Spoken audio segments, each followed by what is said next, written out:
Students, welcome to my channel tech science. My name is engineer Zeeshan. आज हम chapter number 1 measurement physics के lecture number 7 के remaining numericals को study करेंगे। Students, ये लास्ट लेक्चर है फर्स्ट टॉपिक का, और इससे रिलेटेड अगर आपका कोई भी क्वेश्चन हो तो आप कमेंट सेक्शन में मुझसे पूछ सकते हो।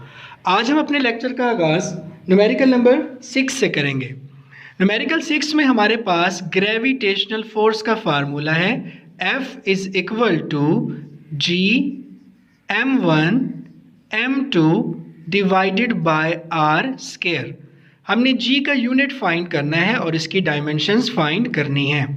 अगर मैं G को सब्सटीट्यूट करूं क्रॉस मल्टीप्लाई करते हुए तो G m1 m2 इक्वल हो जाएगा F R स्क्वायर के। आपके पास m1 और m2 मल्टीप्लाई हो रहे थे, ये इक्वेशन के इस साइड पर क्या हो जाएंगे, डिवाइड हो जाएंगे।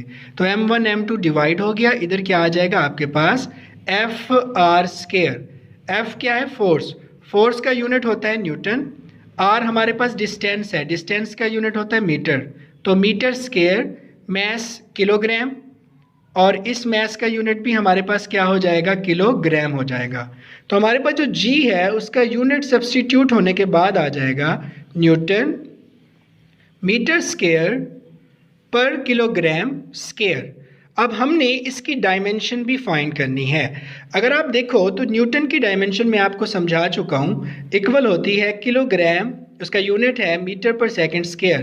किलोग्राम के लिए हमने m लिखा, मीटर के लिए l लिखा, और सेकंड के लिए क्या लिखा, t हैज़ पावर -2। मीटर था तो यहाँ पर आपने l लिखा, मीटर स्क्वायर था तो l स्क्वायर, kg आपके पास -2 में था तो हो जाएगा m हैज़ पावर -2। ये प्लस का 1, ये माइनस का 2, तो m की पावर क्या हो जाएगी, m हैज़ पावर -1। l की पावर 2 थी, यहाँ पे 1 था, तो l हैज़ पावर 3। सेकंड की पावर हमारे पास, टाइम की पावर क्या थी, -2, तो यहाँ पे t की पावर भी क्या आ जाएगी, -2। दोबारा देखें, m पावर 1 -2, तो m has power -1, l has power 2 और 1, l has power 3, time has power -2, तो यहाँ पर -2 आया। ये हमारे पास g का डायमेंशन था। चलते हैं स्टूडेंट्स नेक्स्ट न्यूमेरिकल की तरफ। न्यूमेरिकल 7 में वो हमसे कहता है कि बताएं कि ये जो फार्मूला है VF is equal to VI plus AT, ये डायमेंशनली करेक्ट है कि रॉन्ग है। हम लेफ्ट हैंड साइड को ले लेते हैं। लेफ्ट हैंड साइड में हमारे पास है VF। VF क्या है, फाइनल वेलोसिटी। फाइनल वेलोसिटी है तो यूनिट क्या हो जाएगा इसका, मीटर पर सेकेंड। हमने इसकी डायमेंशन लिखनी है तो मीटर की जगह पर L और सेकंड की जगह पर t, तो एल टी हैज़ पावर -1, ये लेफ्ट हैंड साइड आ जाती है।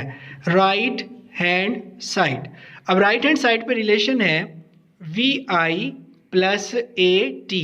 vi क्या है, एक्स वेलोसिटी है, तो वेलोसिटी का यूनिट मीटर पर सेकेंड। a क्या है, एक्सेलरेशन। एक्सेलरेशन का यूनिट होता है मीटर पर सेकेंड स्क्वायर, साथ में टाइम, टाइम का यूनिट सेकेंड। मीटर पर सेकेंड स्क्वायर है आपके पास, इससे जब सेकंड मल्टीप्लाई होगा तो क्या चीज़ आ जाएगी, मीटर पर सेकंड। मीटर पर सेकंड में मीटर पर सेकंड को आप ऐड करो, आंसर आ जाएगा 2 मीटर्स पर सेकंड। हमने क्या करना है, इसका डायमेंशन फाइंड करना है। तो डायमेंशन जब फाइंड करेंगे तो क्या हो जाएगा, एल टी हैज़ पावर -1। अब आप देखें, left hand side L T has power -1, right hand side L T has power -1, तो मैं कह सकता हूँ it is equal to left hand side, तो इट इज़ होमोजीनियस। हमारे पास जो रिलेशन है ये क्या है, होमोजीनियस है। It is homogeneous.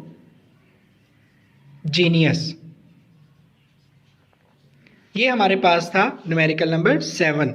हमने इसके अंदर फाइंड किया first of all left hand side पर डायमेंशन, फिर राइट हैंड साइड पर डायमेंशन, दोनों इक्वल थे, तो हमने कहा formula is homogeneous and it is dimensionally correct. Next numerical number 8 की तरफ चलते हैं।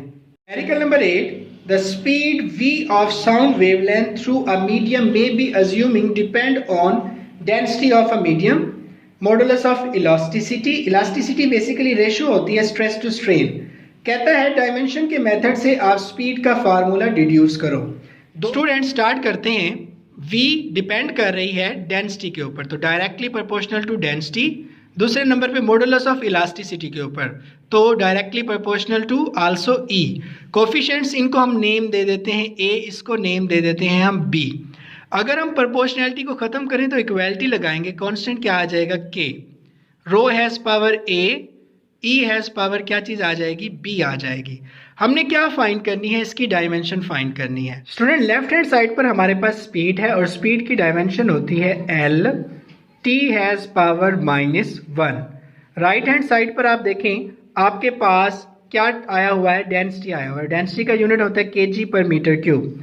तो केजी के लिए आपने एम यूज़ किया, मीटर क्यूब जब ऊपर जाएगा तो वो हो जाएगा एल हैज़ पावर -3, उसकी पावर आ जाती है ए।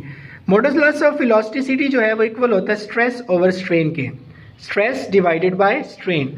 अब आप देखें आपके पास जो स्ट्रेस है उसका फार्मूला होता है फोर्स डिवाइडेड बाय एरिया, और जो आपके पास स्ट्रेन है उसका आपके पास कोई यूनिट नहीं होता। तो मॉडुलस ऑफ इलास्टिसिटी का जो यूनिट है वो कौन से वाला होता है, स्ट्रेन वाला होता है। तो स्ट्रेन में हमारे पास फोर्स है, तो फोर्स का आपके पास जो यूनिट है वो है न्यूटन, और न्यूटन किस चीज़ के इक्वल होता है, किलोग्राम मीटर पर सेकेंड स्क्वायर, और डिवाइड में हमारे पास एरिया, तो एरिया के लिए क्या आ जाएगा, एल स्क्वायर आ जाएगा। ये हमारे पास किस चीज़ का डायमेंशन आया, इलास्टिसिटी का आया, मॉडुलस ऑफ इलास्टिसिटी का। तो इसका कोफिशिएंट बी था, हमने बी प्लेस कर दिया। आप देखें इस पावर से एल क्या हो जाएगा, कैंसिल हो जाएगा।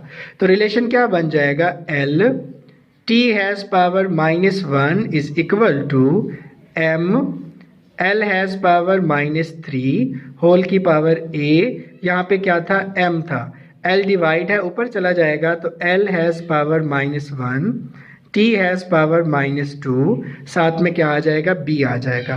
हम मज़ीद इसको सिंप्लीफाई करते हैं, L T has power -1 is equal to, अब m के साथ हमारे पास था a, इधर m के साथ हमारे पास था b, तो क्या आ जाएगा m a plus b dot. l के साथ हमारे पास इधर था -3a, इधर आपके पास क्या था, -1, तो ये हो जाएगा -b। t के साथ हमारे पास क्या हो जाएगा, -2b आ जाएगा। दोबारा देखें, m a plus b, l -3b -b, t -2b। अब हमने क्या करना है, कंपैरिजन करना है। कंपैरिजन किस चीज़ का करना है, कोफिशिएंट का करना है। कोफिशिएंट क्या होते हैं, ये पावर्स होती हैं। अब पहले हम कंपेयर कर रहे हैं किस चीज़ को, लेंथ को। कंपेयर l, तो इस साइड पे l की पावर 1 है तो हमने क्या लिख दिया 1, इस साइड पे l की पावर है हमारे पास -3a -b, एक इक्वेशन बन गई है हमारे पास। फिर हमने कंपेयर कर लेना है किस चीज़ को, m को। कंपेयर m, हमने मैथ को कंपेयर किया, इस साइड पे m हमारे पास 0 है, इस साइड पे m है हमारे पास a प्लस b, तो a किस चीज़ के इक्वल आ जाएगा, हमारे पास -b के इक्वल आ जाएगा। नेक्स्ट चलते हैं, हम टाइम को कंपेयर करते हैं। इक्वेशन की इस साइड पे जो टाइम है उसकी पावर हमारे पास है -1, तो हमने इक्वेशन के इस साइड पर -1 लिख दिया, इस साइड पे हम क्या लिख देंगे, -2b लिख देंगे। बेटा -1 से -1 कैंसिल हो गया, तो जो b है वो किस चीज़ के इक्वल आ जाएगा, 1 डिवाइडेड बाय 2 के इक्वल आ जाएगा। b is equal to 1 divided by 2। तो स्टूडेंट्स हमारे पास अगर b 1/2 के इक्वल है तो इस रिलेशन में जब मैं पुट करूंगा तो a की वैल्यू क्या आ जाएगी मेरे पास, b की जगह पे 1/2 पुट करने से -1/2, तो a is equal to -1/2, b is equal to 1/2। हमारे पास ये जो मेन इक्वेशन थी 1, इसके अंदर a और b की वैल्यूज पुट करनी थी, और हमने l, m और t को कंपेयर करने के बाद a की वैल्यूज और b की वैल्यूज निकाल ली हैं। हम नेक्स्ट स्टेप की तरफ चलते हैं, हम उसके अंदर लिख देंगे कि put values of a and b, put values of a and b in equation number 1, equation number 1 में। तो v is equal to k, साथ में क्या है, रो की पावर a थी, तो a के साथ आपने जो पावर निकाला हुआ है वो है -1/2 और b है प्लस का 1/2। इक्वेशन में a की पावर हमने क्या पुट कर देनी है, -1/2 पुट कर देनी है। तो हमने रो के ऊपर क्या पुट कर दिया, -1/2, साथ में e की पावर b थी तो उस पर क्या पुट कर दिया हमने 1/2। तो v किस चीज़ के इक्वल हो जाएगा, k E has power 1/2 divided by rho has power 1/2। तो हमारे पास जो फार्मूला बन जाएगा वो बन जाएगा V is equal to square root E divided by density. ये हमारे पास स्पीड का फार्मूला था जो हमने डायमेंशन को यूज़ करते हुए ड्राइव किया। सिंपल था। V की डायमेंशन जो थी वो थी LT हैज़ पावर -1, रो की dimension M, L has power -3, coefficient A। Elasticity था जो मॉडुलस ऑफ इलास्टिसिटी, उसकी डायमेंशन थी MLT has power -2 divided by L square whole की पावर B। क्योंकि मॉडुलस ऑफ इलास्टिसिटी होता है स्ट्रेस ओवर स्ट्रेन, स्ट्रेन का कोई यूनिट नहीं होता और स्ट्रेस होती है फोर्स ओवर एरिया, तो इसलिए हमने ऊपर फोर्स की डायमेंशन लिखी, नीचे एरिया की डायमेंशन लिखी। सिंप्लीफाई करेंगे नेक्स्ट स्टेप पे, स्क्वायर से L को कैंसिल किया था हमने। इस साइड पे LT has power -1, ML has power -3 whole की पावर A, इधर M L ऊपर जाएगा तो -1 T हैज़ पावर -2 होल की पावर B। तो M A था, इधर B था तो A प्लस B। L इधर -3A था, इस साइड पे था -B, तो -3A -B, T -2B हो गया। कंपेयर करते हैं L को, इस साइड पे L 1 है, इस साइड पे है -3A -B, एक इक्वेशन बना ली। M को कंपेयर किया, M A प्लस B है, इस साइड पे नहीं है तो 0 ले लिया, A is equal to -B। T को कंपेयर किया, T -2B के इक्वल है, इस साइड पे -1 है, तो B इक्वल हो जाएगा 1/2 के। ऐसी B की वैल्यू अगर मैं इधर पुट करूं तो A इज इक्वल टू -1/2। अब इस इक्वेशन में A की जगह पर पुट कर दूंगा -1/2 और B की जगह पर पुट कर दूंगा प्लस का 1/2। तो जब पुट किया -1/2 प्लस 1/2, ये माइनस को जब नीचे लेके आएंगे तो पावर प्लस हो जाएगी और 1/2 को स्क्वायर रूट की फॉर्म में हम लिख देते हैं। स्टूडेंट्स नेक्स्ट न्यूमेरिकल की तरफ चलते हैं। Numerical number 9, E is equal to mc square, Einstein famous energy mass equation. ये हमारे पास डायमेंशनली करेक्ट है कि रॉन्ग है, हमने इसको प्रूव करना है।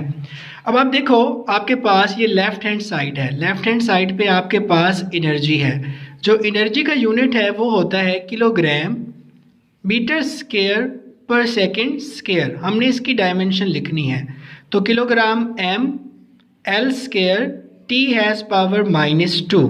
अब हम आते हैं राइट हैंड साइड की तरफ। राइट हैंड साइड पे हमारे पास है mc स्क्वायर।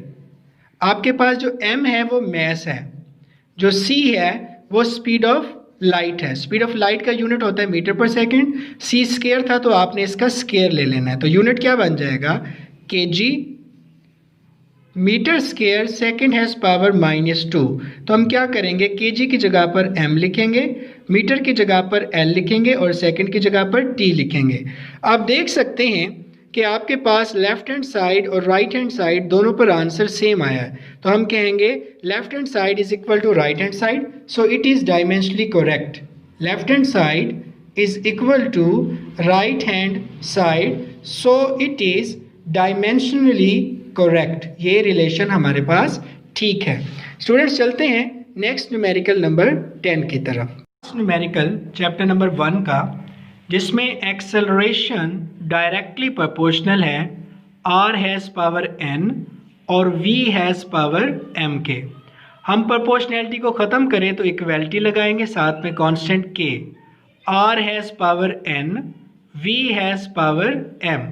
डायमेंशंस लिखें तो acceleration has dimension L, T has power -2, K, R की जो डायमेंशन है वो L के इक्वल होती है, तो यहाँ पे L has power n, V जो है उसकी डायमेंशन हो जाएगी L, T has power -1 whole की पावर m। K कांस्टेंट है, कांस्टेंट को हम डायमेंशन के अंदर 1 कंसीडर कर लेते होते हैं। पहले फर्स्ट ऑफ ऑल हम L को कंपेयर करते हैं, कंपेयर L। आप देखो इक्वेशन के इस साइड पे जो पावर है L की वो 1 है, इक्वेशन के इस साइड पे N और इस साइड पे M, तो रिलेशन बन जाएगा N प्लस M। सेकेंड हम कंपेयर कर लेते हैं T को, कंपेयर T। T इस साइड पे आपके पास -2 है, इस साइड पे आपके पास -M है, तो हमारे पास जो M है, हमारे पास इस माइनस से ये वाला माइनस कैंसिल हो जाएगा और m की पावर हमारे पास 2 आ जाएगी। अब आप इस 2 को पुट कर दो इस रिलेशन के अंदर। आप देखें आपके पास जो रिलेशन था वो था m plus n is equal to 1, तो n इक्वल हो जाएगा आपके पास 1 माइनस m के। हमने m की वैल्यू पुट की तो 1 माइनस 2, तो n किस चीज़ के इक्वल आ जाएगा आपके पास -1 के इक्वल आ जाएगा। तो n इज इक्वल टू -1 और आपके पास जो m था वो किस चीज़ के इक्वल था, 2 के इक्वल था। तो हमने क्या करना है, इस रिलेशन के अंदर पावर्स को पुट करना है। तो a किस चीज़ के इक्वल था, k r has power n, a is equal to k r has power n, v has power m। हमने वैल्यूज़ को पुट कर देना है। तो जो n था हमारे पास वो किस चीज़ के इक्वल था, n था हमारे पास -1 के इक्वल, और जो हमारे पास m था वो किस चीज़ के इक्वल था, वो हमारे पास 2 के इक्वल था। तो ये हमारे पास रिलेशन बन जाएगा किस चीज़ का, एक्सेलरेशन का।